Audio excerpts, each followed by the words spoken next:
and we're both super intuitive beings. So I feel like we had that instant connection. And by the way, I love your reflections to me always. So thank you for that. So my name is Kristen Quattlebaum, and I've had my business now for about 2 years. I'm an intuitive life coach, and I offer intuitive readings and mentorship and lots of other things. I just kind of go with the flow and follow my intuition and do what feels good for me in that moment. And I come from a 15-year corporate background. So my life now as an intuitive, and I'm also a new nomad. Traveling the US right now has been a complete life-changing experience for me to go from corporate to where I am now. So it's been really an incredible journey. And that's what I do in my work. I support women find their journey too and step onto their paths and be unapologetic about who they are and dismantle and unravel all of the belief systems that aren't theirs and really enable them to step into their power. So yeah, that's what I do. Oh, I love that.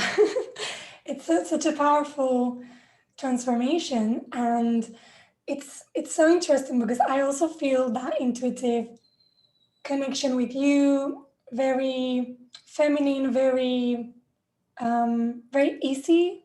I feel like I don't know you for that long, but it just feels like we know each other at the soul level, and it's a very Mhm. easy connection. I always feel very supported by your energy. I think I can feel that sort of.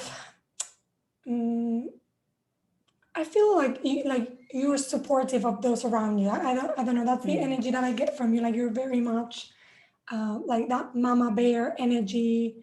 I've got your back type of coach, and that I love. So Oh, thank you. yeah, I wanted to dive a little bit more into intuition and maybe hear your thoughts on what is intuition and how do you define that? How do you find it within yourself? How do you help your clients connect with intuition? Because in my experience, I'm also a life coach, and I guess I started to get in connection with my intuition when I did my life coaching training, but it was not through life coaching that I actually connected with my intuition. It was more through doing Reiki and healing and Mhm. meditation and embracing more of like my feminine nature. So I would love to hear your thoughts on that. Yeah, big question. So for me, my intuitive connection really was founded in meditation. So similar to you in that more of that body experience as opposed to being taught it. So when I started meditation, my initial thought process was just to get out of my head and find more peace in my life. That's really what I wanted. And as I continued through my meditation journey, I find that when you can create space from the mind, so it's okay if the mind wanders, and it will. But as you begin to create more and more space, it becomes easier to find that stillness where you can hear or feel or see your intuition. And so for me, it's just that continual process. And one of the things that helped me as well is just being super open to what comes, like just being really open to, like, when I started becoming really intuitive and I got certified in doing intuitive readings, I had a lot of people ask me if I could connect with spirit, like people that have passed on, spirits.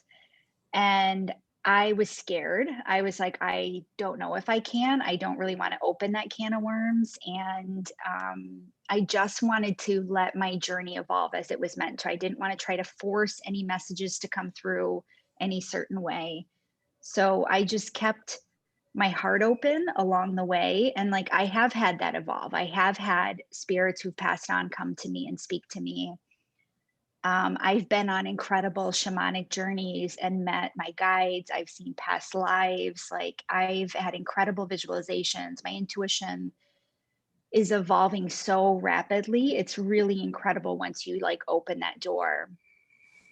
So for my clients, I find it's a lot of the same process. It's a process of getting out of the head and back into the body, and just training yourself to be in that space.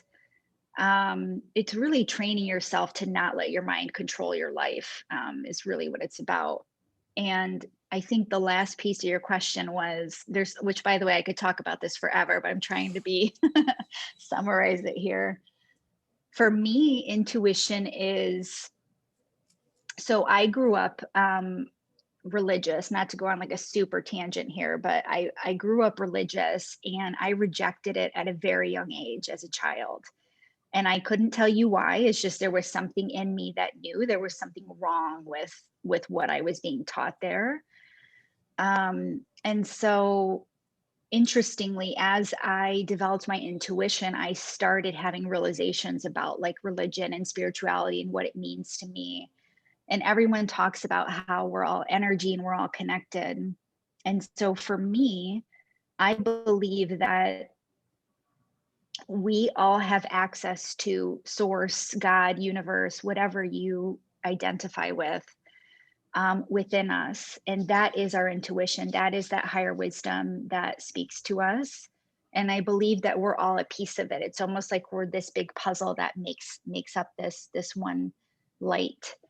And yeah, like that to me is why I feel so connected with the people around me. Why I feel we are all so connected, because we are all accessing that same wisdom, but we all have a different purpose with it, obviously. Um, does that answer your question? Yeah. Yes, and it's also opening so many lines of conversation. I'm loving this. Um, so yeah, I agree with you. I believe that we are all one, and I've had this shown to me in many of my shamanic journeys, plant medicine journeys. You know, we're all energy, and we're all just one giant organism experiencing itself through each of us. So the illusion of separation is just that, an illusion. We're all actually connected. Mhm. And I think it was interesting what you said about religion, actually, because I also grew up. I grew up in Spain. I was Catholic, and as a child, I was a very spiritual child. I was very open. I loved being in church. I loved just connecting with nature and with God. And it only got shaky around my teenage years when I actually started to awaken to my feminine power, right? I started to have my period. I became sexual. I became a little bit rebellious. I wanted to experience myself. And then the church no longer supported me Mhm. as that woman that I was becoming. So I had to choose between myself and spirituality by rejecting the church. And then I was sort of on my own, let's say, with no spiritual support for a few years until I did my life coaching training and started meditating and just reconnected with spirituality in a different way, and realized that I am God, I am source, and I can tap into that within myself. And Mhm. I love that this is the work that you do, because even if we do different things in a way with breath work, that's sort of what I do too, right? Like I help Mhm. people connect with that part of themselves. That it's not just the logical mind, it's not the ego, it's not this identification with self, but it's something a little bit bigger, greater, and deeper. And what I love about this is so mysterious as well. Like intuition is, it's interesting because you can always trust your intuition, but it's hard to trust your intuition sometimes, especially in the beginning, because it's so mysterious. It's so mysterious. It involves so much of the unknown and stepping into the unknown. And it's so interesting how a lot of this is feminine, right? The feminine energy is all about diving into the unknown and mystery and Hmm. flowing. And it seems like as a collective, we've really rejected this energy. And it's now within the last, I don't know, 20 years that this energy is re-emerging and sort of reclaiming its its power, and it wants to be acknowledged. And I do believe that it's necessary that leaders like you and me, who are very intuitive, and I also have my channels open, which was a process for me to trust and trust and trust and open and trust the information that was coming. I feel it's important for us to step forward and educate people on these topics, because I really believe like the collective right now to needs a lot more people awake into this intuitive way of being, this intuitive way of connecting with ourselves, with one another, with nature. So yeah, that's sort of what was coming through as you were talking. Yeah. A lot of people, I feel, when they're developing their intuition, a lot of that doubt that comes through is deciphering between what's the mind and what's the intuition. We're so, I think there's that doubt there that like there's not, something else speaking to me. It's like my mind knows everything. And so it's really like learning to decipher between what is truth and what is ego. I find that that's quite a bit of the process. But like you said, it's so much of that trusting and just being willing to trust, even if there is a little bit of ego in there, and knowing that you'll learn and be able to discern that, later on in your journey. If there is a little bit of ego there, or a lesson that you need, it will come through and you'll understand that. And you just continue to build it stronger and stronger. So many people, I think, wait till it's like perfect, or they're this like, I absolutely know that it's intuition and then I'll follow it. Mm. So how do you differentiate your intuition from other messages that are coming to you from the mind or from spirit, or how do you make that differentiation within yourself, and what do you see is the best way for people to make that differentiation? I believe that it's becoming comfortable with what feels like truth in your body. Um, and it takes practice. And you can start. I remember when I was first learning, like my coach just, I had a couple of coaches, and one of them encouraged me to just, look at the everyday things, like what do I want to eat, or what do I even want to wear? Like what feels good for me to wear? Like what would feel good to put on my body right now? How to, what do I want to work out? What do I want to do? Do I feel like working out? What type of working out feels good to me? And it was just kind of the everyday things that she wanted us to get used to. And then another mentor that I had, it was really just about building that relationship. So similar to if people have done inner child work, it's like building that relationship with your inner child. It's the same thing, building a relationship with your intuition. Have a conversation, with yourself. Journal, ask yourself questions. With ego, I find that my ego tends to be, harsh and critical and demanding. Um, and when my ego comes through and guides me to do something and I doesn't feel good in my body, then I know like that's my ego speaking, because I know that my intuition will guide me in a way that feels good. And there's also a discernment between like getting guidance that is scary to you but still feels good, right? Like you're like, this is scary, but I know that this is what I'm supposed to do. It's just this like knowing that you develop within you, and it just takes time and practice. Like I can't tell you what it's going to feel like in your body, only you know that.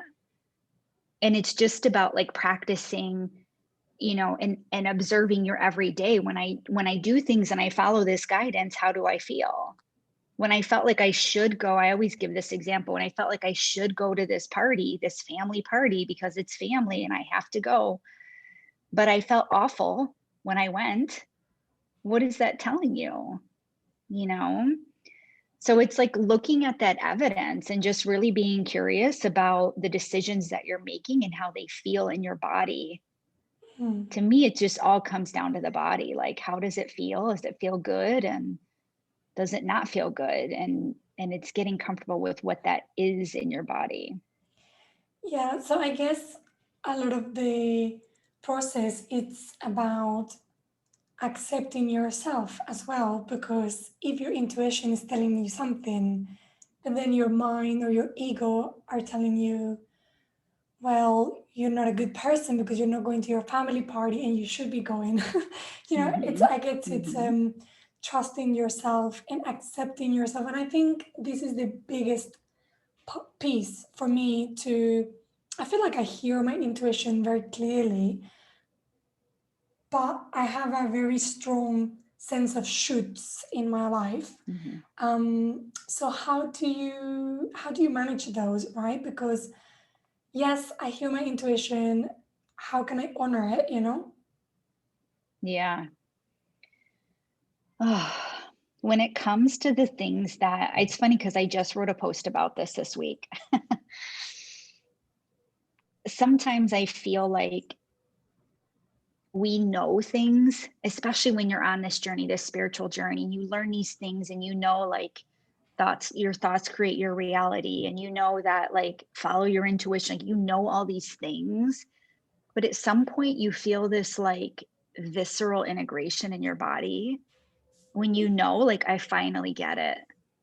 And Hmm. for me, that happened this week on doing things that are should, and I feel like I should do, have to, I fear I'm going to miss out.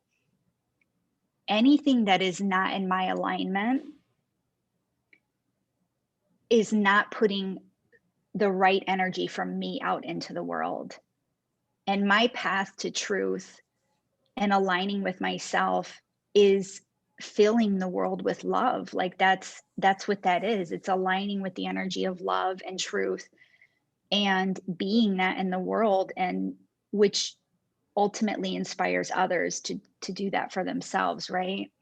So when I choose to make decisions or do things that are out of alignment, what is the energy that's underneath that, Hmm. right?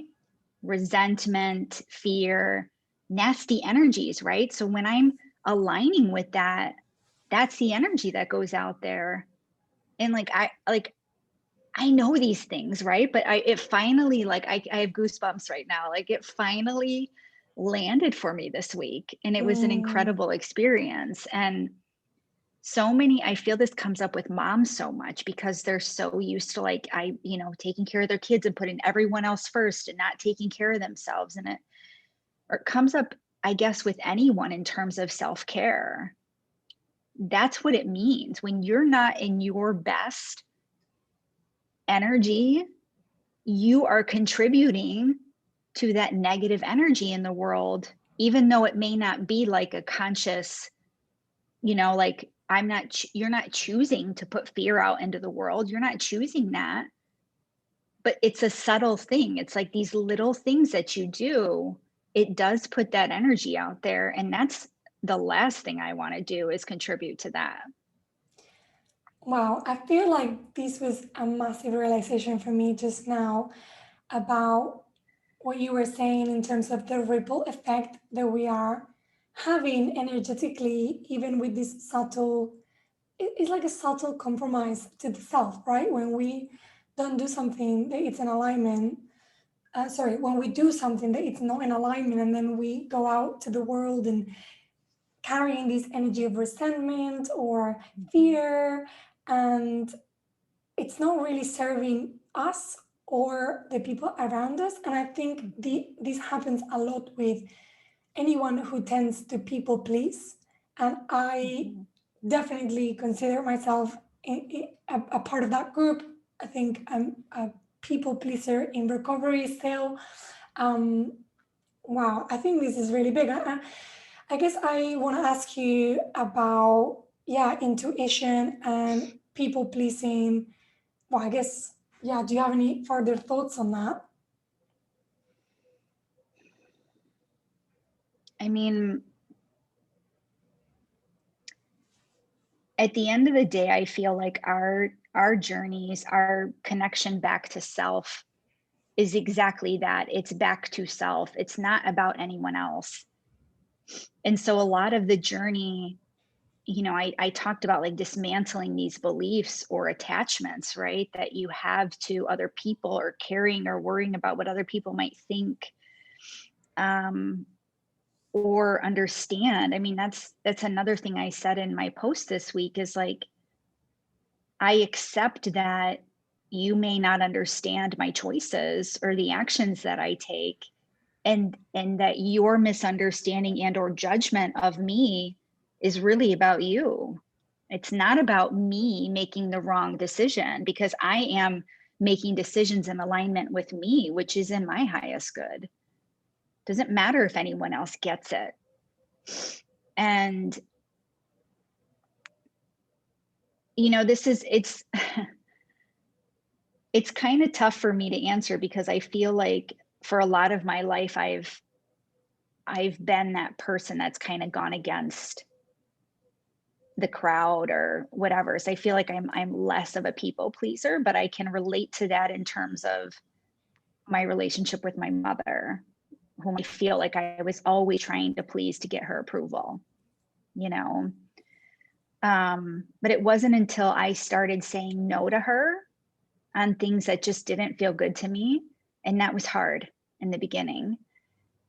When I started doing that though, like I finally I came to a place where like it felt good to say no, and it felt good to stand up for myself and do what felt good for me.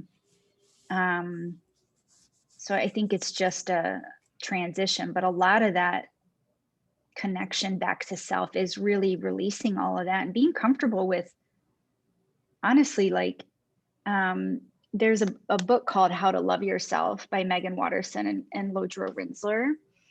And in the book, they talk about the Venn diagram. And I think it's a beautiful representation, because it's got the Venn diagram is the two circles that overlap in the middle. And they talk about how, like, when you're in relationship with somebody, and this can be romantic or friendship, whatever, that two people often try to overlap and become one. We're one now. We have to compromise who we are. We have to, whatever.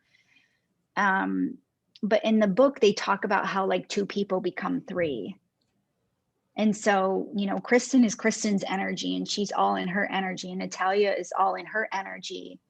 And where we overlap is the energy that Kristen and Natalia co-create together. And that energy would not be possible without both of our energies inputting into it, right? But Kristen never loses and Natalia never loses who they are. They're always whole and one, complete on their own. It's just they get to create a new energy together. And I think so many people lose that when it comes to people pleasing, because they're engaged all in the other person's energy and detached from their own. Yes, so I totally agree with that analogy. And yeah, I feel like intuition, it's 100% linked with knowing yourself, respecting yourself, accepting yourself, honoring yourself, and that the process of becoming more intuitive is also a process of, I guess, speaking your truth and living your truth. From what we've been talking about, it just seems like that's the outcome of what's happening when we are living in this intuition-led life. So I wanted to ask you, what are the biggest impacts of becoming an intuitive woman in your life right now? Well, first and foremost, like by the way, I love that you keep saying accept, like it's part of accepting yourself, because it's not a word I tend to tie with intuition. And I think it's really a beautiful way to look at it, as a form of self-acceptance. So I feel like me becoming a nomad, I it's like never would I have imagined that I just turned 40 and I would be going on a nomadic journey by myself with my cat. And, for the first time in my life, I'm comfortable with knowing that I don't need to have a whole plan. Like I'm only planning one step ahead of where I am and trusting that I will be guided along the way. And I haven't been on the journey for very long, but that's exactly what's happened, so far. And I just think that's a really beautiful shift from this need to like control and decide and think I know my best path.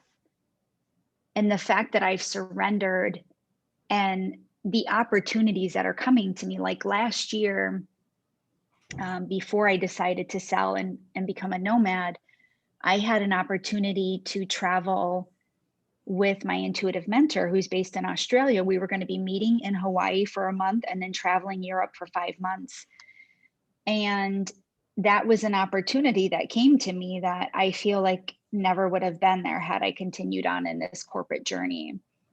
And all of that got canceled with COVID. Fast forward, I become a nomad. I'm traveling the US. And just yesterday, I was on a call and invited to be an ambassador of the intuitive program that I'm in. And she's offering an all expense trip to Hayman Island in Australia with the Great Barrier Reef. And like just these opportunities are coming to me because I'm surrendered to being in my truth. I expand so rapidly, like having access to this internal wisdom. Like my life changes drastically week to week. If I were to message you and say, Natalia, I'm struggling with this, blah, blah, blah, and it's 5 days before you respond to me, I'm already like way past that, right? Because I've accessed the wisdom, I've cleared the non-truths, and it just, yeah, like I get to live my purpose and love my life and have it be easy and just really get to experience freedom, and what that looks like. And I can't imagine in a million years. I used to work 60 hours a week in corporate, and I used to love it. I can't imagine being tied down like that again. The more I align with my truth, the less I feel I need to work. It's just, I can't even explain. Like I feel so connected and in love with myself. I don't even have a partner right now. And I know that when I meet him, it's going to be this divine interaction, between the masculine and feminine, which there's another thing, I was very in the masculine in corporate and now I'm very in my feminine. And it's still a balance between the two, but um, there's just so much that has shifted. I can't even explain it all.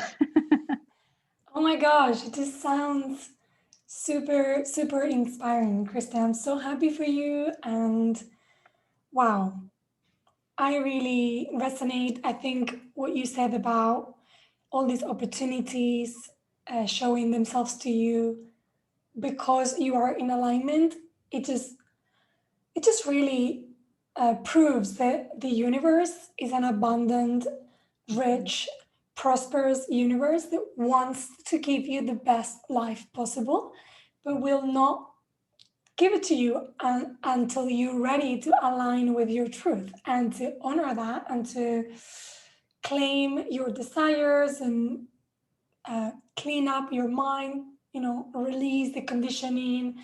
And I just, I guess I am excited because I see how possible this transformation and this access to inner wisdom and joy and prosperity is for everyone. Mhm. And I really believe that one of my missions is to educate people on, how to shift consciousness, how to um, access this wisdom, these teachings. And yeah, that all really, really resonates. And I feel like I'm very much like you, like I'm always flowing, always working on myself. Well, I don't want to say working on myself, I want to say I am always present with the Mm-hmm. process that I'm having. So if I were to call you saying I've got a problem, in 5 days it will be gone. I'll be already over it. I've done my breathwork practice and journaling. I'm always moving Mm-hmm. through whatever is coming up. But yeah, in terms of your nomadic life, I can relate in the sense of feeling like you don't need to have everything planned. You're just Mm-hmm. planning one step at a time. Because for me and my partner, we actually left the UK on December 2019, and our goal was to travel for a whole year, which we were doing last year. And then we happened to go back to London in March for only like 3 weeks. And we were checking our flat, resting a little bit before transitioning from one foreign country to another.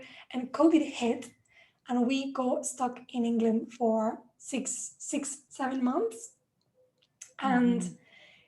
yeah, we basically, we still travel during the summer, and we spent last Christmas with my family in Spain.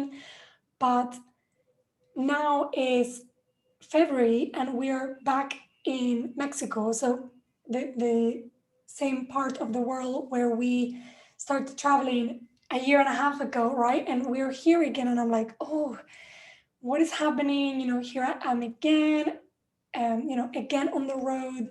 We're going to be here for 5 weeks. We're trying to move to the US because my partner is studying a PhD in San Francisco.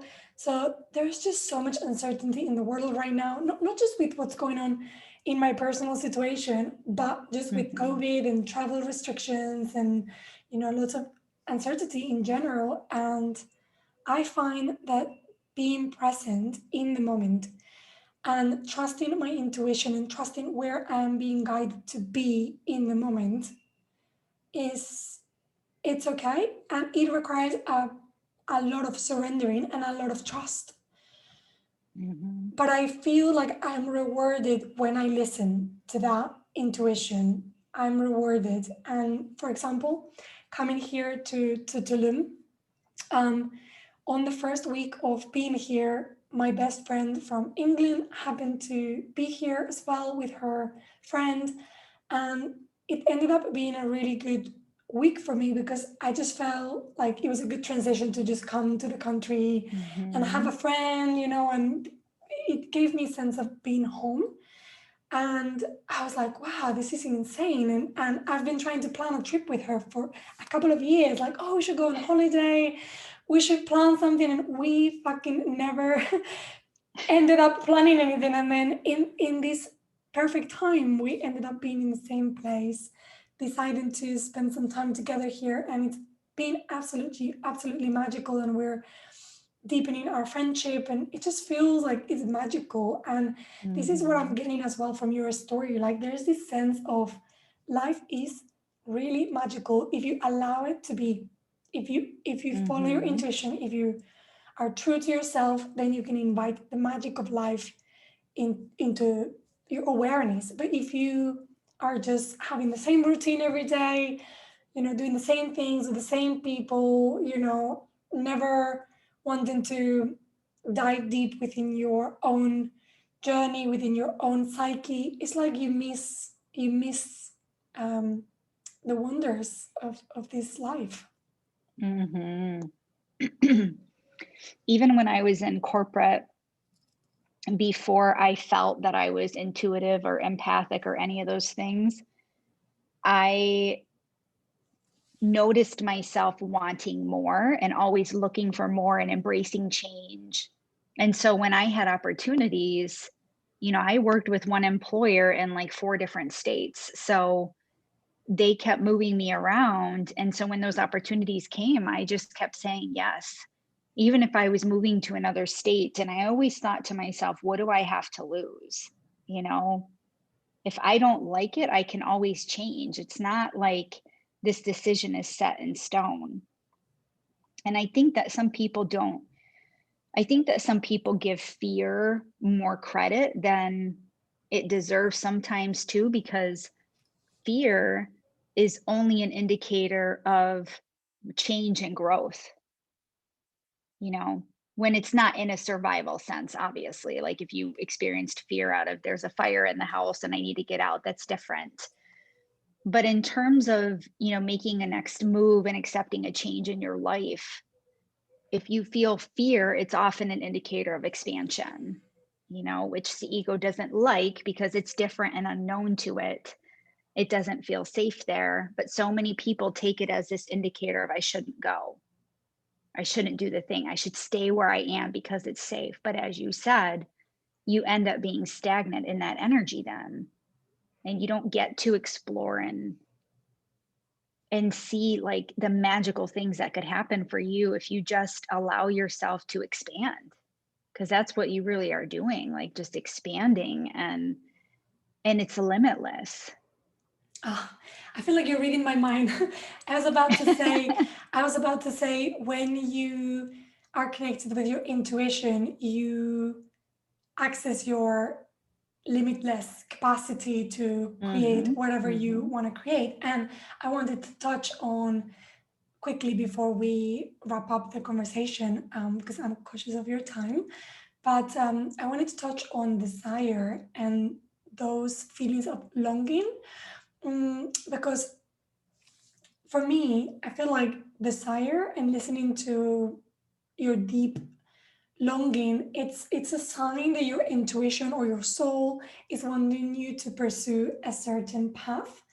But then I feel like a lot of people get confused because they are focused on their wants or what they think they want, or they confuse desire with maybe looking at what everyone is doing on Instagram, everyone, Mm-hmm. what is everyone else, Mm-hmm. doing in the world, and maybe feeling bad that they're not doing what the rest of the people are doing. So how would you speak to that confusion, and what do you see with your clients and friends and in your own journey in terms of this differentiation? Mm-hmm. I think that being able to discern between what is want or lust even versus like a truth for yourself is really about understanding. It's, to me, that's about unraveling and getting to your true core so that you can understand, is this my belief or not? um like for instance, when I was doing work with like masks, the masks that we wear, I remember the moment when my mentor asked me, is this achiever mask that you wear serving you, or is it you? And I immediately said, no, it's my mother's. Like it's not even mine. I wear it to please her. And um it takes time to unravel and understand, like, this is who I am, this is my truth. And I think that comes with just that constant curiosity and questioning of, is this really what I believe? Is this mine? Is this someone else's? What are my beliefs, and where did they come from? And it's about finding that true alignment. um I think that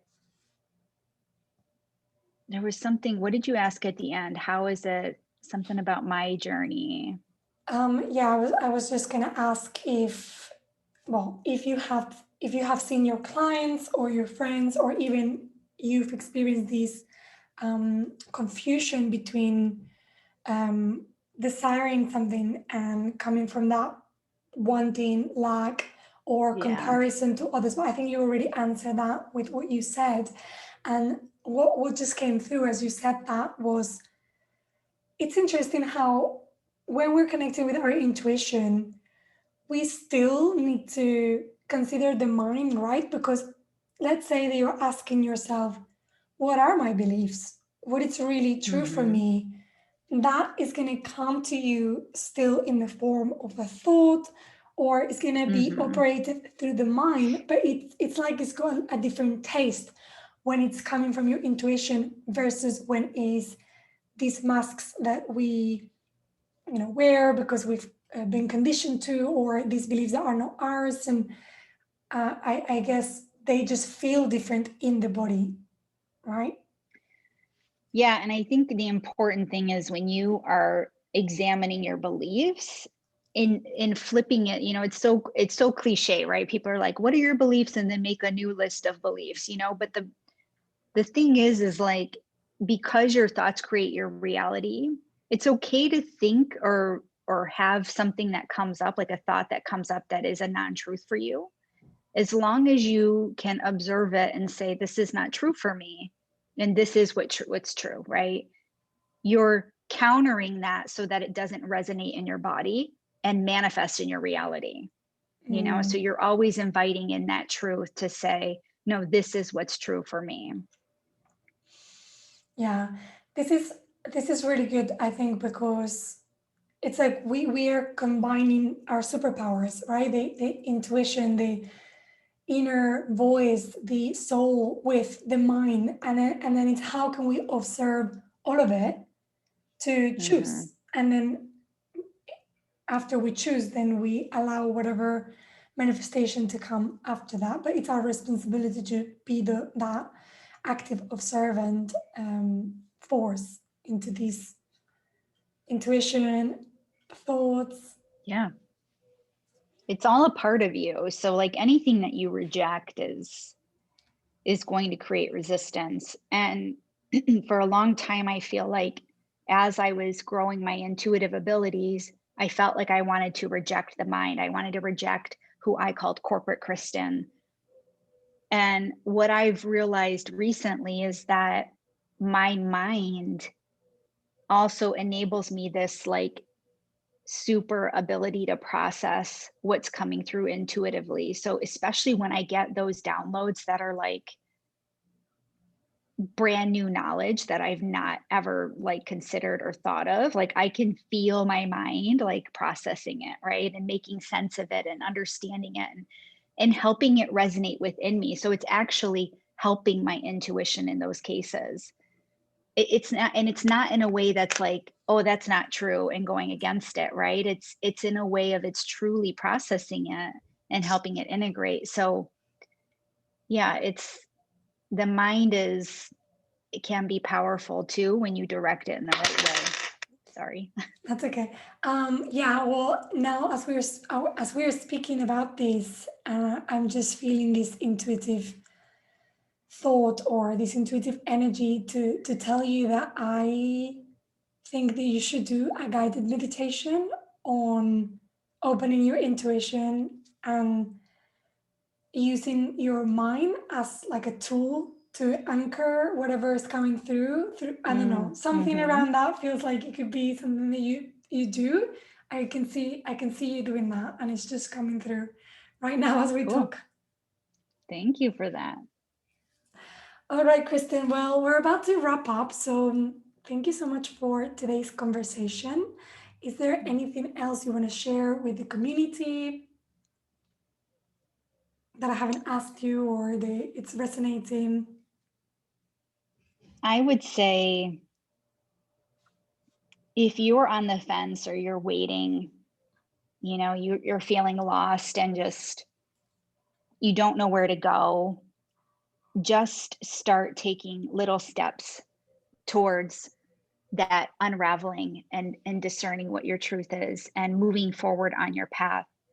And if you need support or desire support, ask for that along that journey. But the longer that you decide to postpone and wait to be who you're meant to be in this world, the more people suffer because you're not in your truth, you're not in your alignment.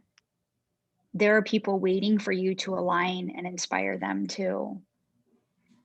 So I think it's just really important to remember that you're here for that purpose too. And if you're feeling the call to it, it's for a reason. It's because you're meant to step up and be in your superpower. So embrace it. Embrace it. I love it. And Kristen, how can our listeners, the people watching in the Facebook group, how can they connect with you? How can they find you? Yes, I'm mostly on Instagram and Facebook right now. I have a monthly newsletter that I send out. My link in my bio on my Instagram is where everything's at that I'm up to. My Instagram is KQ Coaching. You can find me, my website, KQ Coaching, on Facebook, KQ Coaching, or my personal profile as well. So I'm happy to connect with anybody who feels drawn to my energy.